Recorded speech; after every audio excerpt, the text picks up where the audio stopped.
It was a close call for one semi-truck driver as an avalanche buried him in on Highway 200 last night. This was the site. Take a look. You can barely see the semi-truck. This was between Lincoln and Missoula.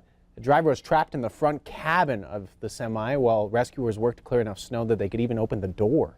Fortunately, he was not injured in the avalanche. Westbound traffic was detoured at Lincoln. Eastbound traffic detoured at Montana Highway 141. Lincoln County Volunteer Fire Rescue responded to the scene. There's so many of those hillsides just like that, along Highway 200, all over Montana for that matter. So it could happen anywhere. Emergency officials say it's emergency travel only, or, please stay home, please do it, because there's a reason for it. They don't make these decisions lightly. We'll keep you updated on our weather app. Be sure to download that for free. The roads on Highway 200 were reopened in early hours of Saturday morning.